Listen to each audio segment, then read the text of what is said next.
Good afternoon, ladies and gentlemen. My name is Colton Steiner, and I'm a Cleveland Browns fan, and I react to a lot of Cleveland Browns stuff. Mostly our Cleveland Browns games. You can go check that out at twitch.tv/Colton Steiner. I always do those live, as well as some gaming stuff as well.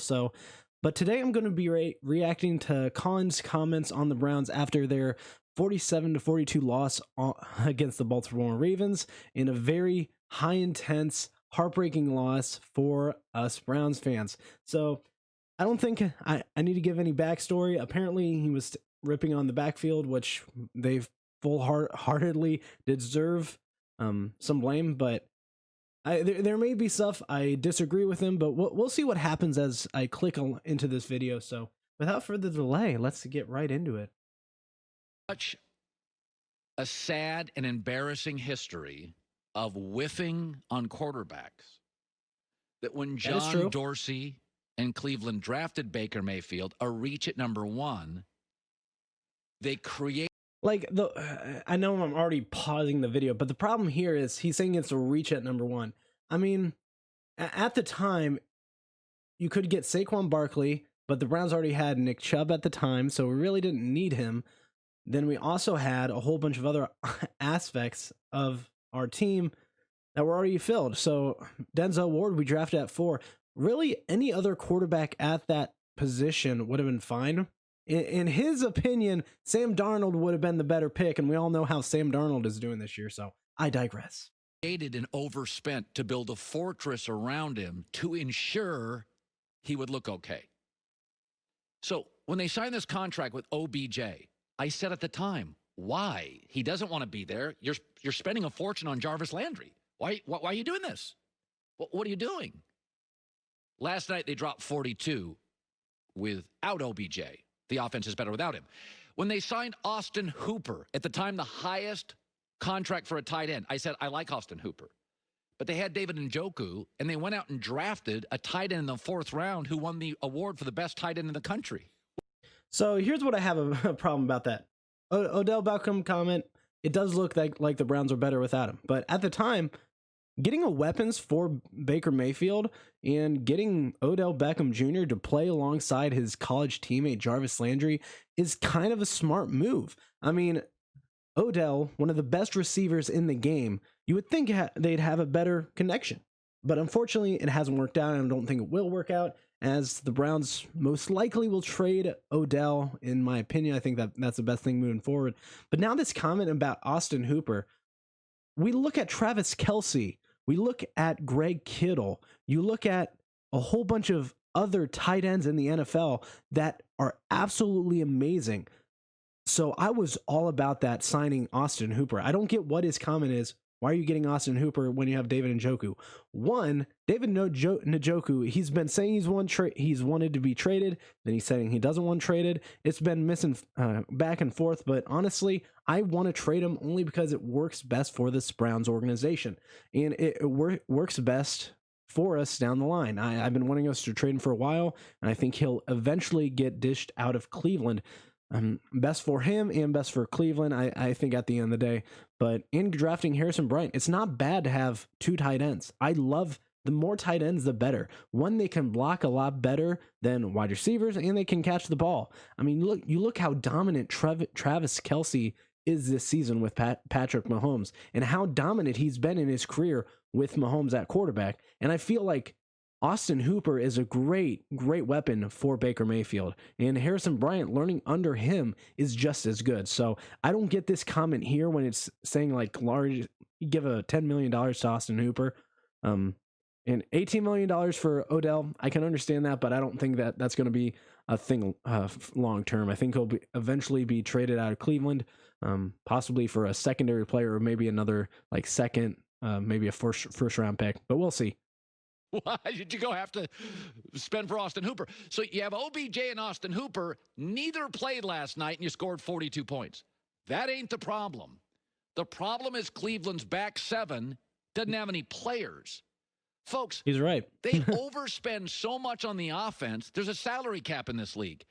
And this is where he goes on to talk about a lot of stupid stuff. Yes, the Cleveland Browns defense is atrocious. Every single Cleveland fan that has been watching will agree. They've been atrocious all year, and nobody has said anything. And the fact of the matter, we didn't have Denzel Ward for this game. Huge loss. Huge loss. Secondly, we did not have Grant Deplete this entire season because of an Achilles injury. He was our second round pick in the draft this year. Along with that, we didn't have Greedy Williams either. And then Ronnie Harrison, who we picked up, I believe in like August or later in the offseason, he got hurt this year too. And I think he's on IR.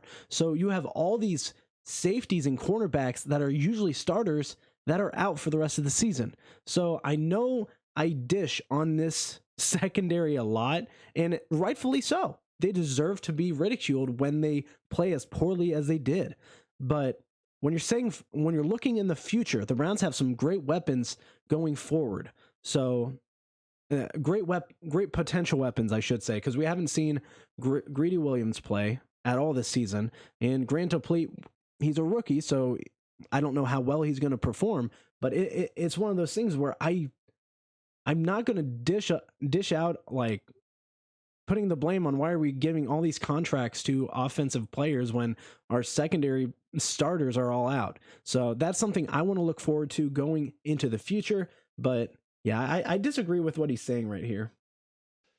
The Browns spend $5.5 million on a swing tackle.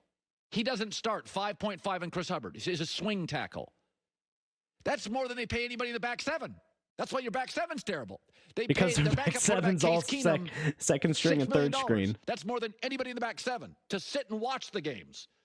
Cleveland's self-esteem is so low at quarterback that they've built this incredible all-star fortress of receiving and tight end and offensive line and running back talent around him to ensure, see, we told you that wasn't a reach. He's really good. And that's why you're not a Super Bowl team. And you got to remember, right now, the Browns have the most salary cap room available. Like, I don't get what he's trying to go at here. Like, when you're attacking, the Browns are spending so much on offense. Well, when you look at it in long term, boy, they're going to make a lot of changes going forward for this defense. So if the Browns if Denzel Ward, if he can be healthy, Grant Deplete, if he's turns out to be a really good really good safety, and maybe I don't know what the whole deal is with Greedy Williams. He seems to be hurt with some sort of nerve damage in the shoulder. Hopefully he's all right, and hopefully that's fixable. I don't know if it is, but it's one of those things where I'm not too worried about our secondary, as I said in after the Baltimore game, because looking long term, this season I don't think it's going to go well. But looking into the off season, when we get rid of all these secondary second string players and trade them off, release them, do whatever, I think the Cleveland Browns are in a really good spot defensively, because if we can get some young, strong talent in our back seven, we're going to be a whole lot better. I mean, that's the thing. You're not going to get a whole bunch of players one year, Colin. It's a process. Trust me, I know. When I've watched this team develop the last 3 years, everyone's like, oh, the Browns need more weapons on offense. Well, we have the weapons on offense. Now we just have to develop them defensively. And everyone's complaining. I don't know if he said this earlier, but I think he was making an excuse. Oh, Baker was doing well because the Ravens didn't have good their second string in, didn't have a good secondary in. Well, neither are the Browns, because we have all second and third string guys. So gotta give play both sides here, buddy. Your defense in the back seven's awful. There's guys back there that are not starters in the NFL. It's awful. Because it's the second and third string players. Just, like Baltimore's got a good defense, but their secondary, which is their strength, was all banged up last night. So that's where he said. I did click forward in this video, and I heard him say that. But yeah, he gives the excuse. Their secondary was all banged up. The Cleveland Browns secondary has been banged up this entire season. Ronnie Harrison got hurt in the first play against, I believe it was against the Titans. No. Maybe it was against the Jaguars. I think it was against the Jaguars.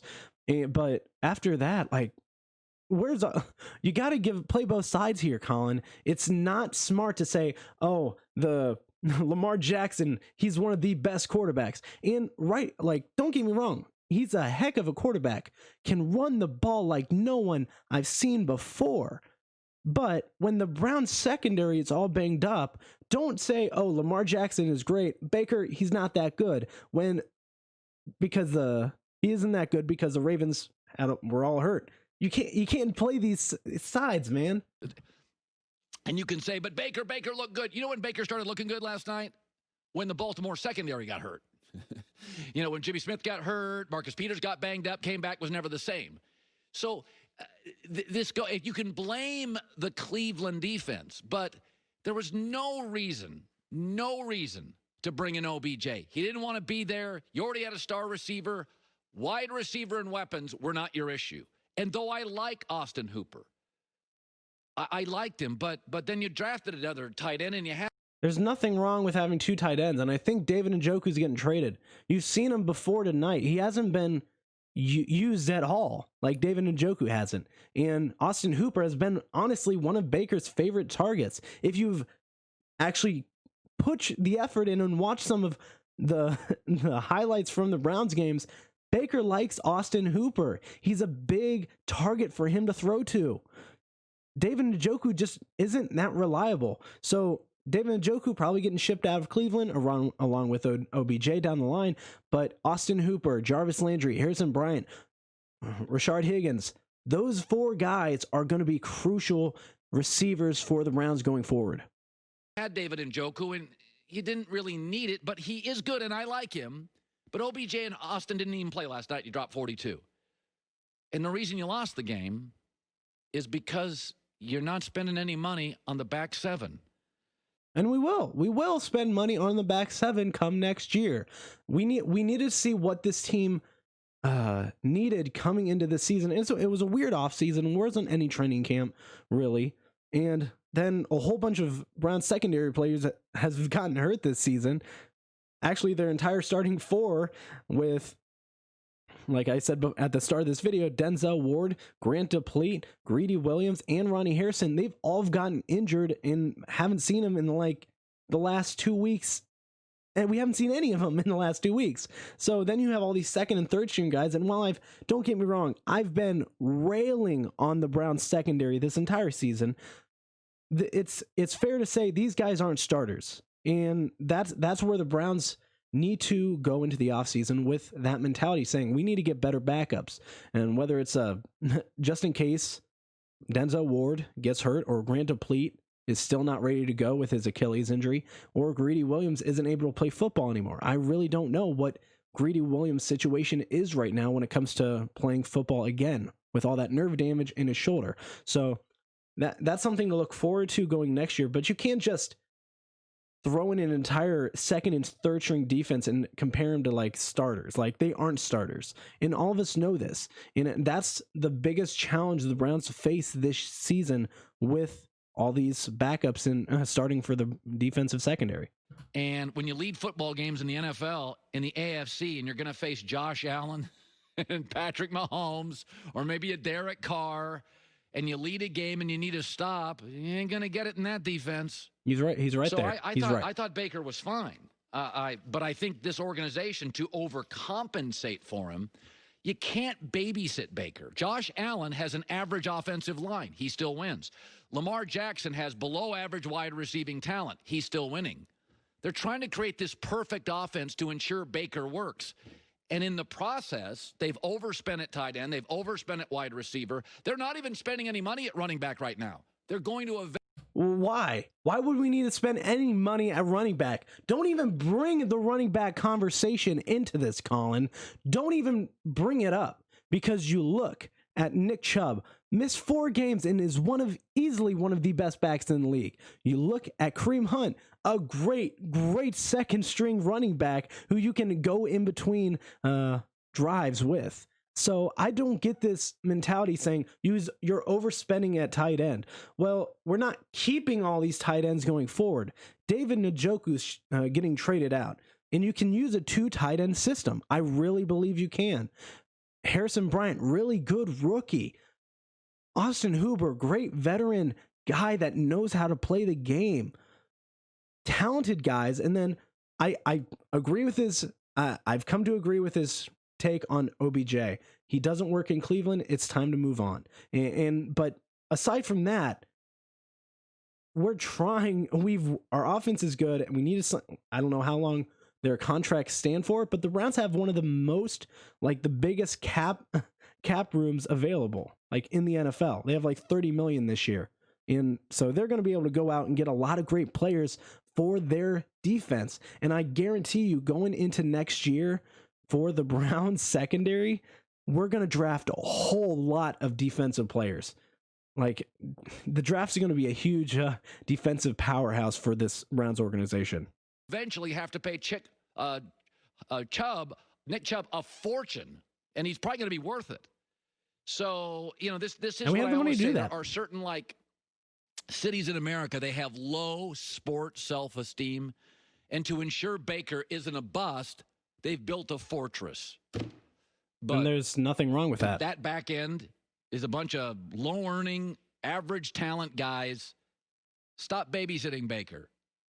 Nobody's got a perfect offense outside of Patrick Mahomes. Like, nobody's got one.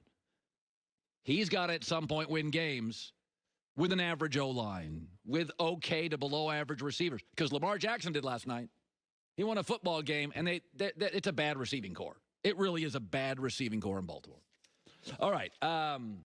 Yeah, I mean, it is what it is. I'm just so done with this whole talk about Baker Mayfield played, in my opinion, one of the best, if not the best games of his career.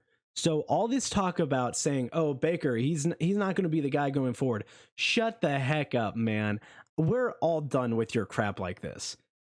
When it comes to defense, we're going to get better defense. That is clear. We know what areas we need to go after, and we know what offense we need to run.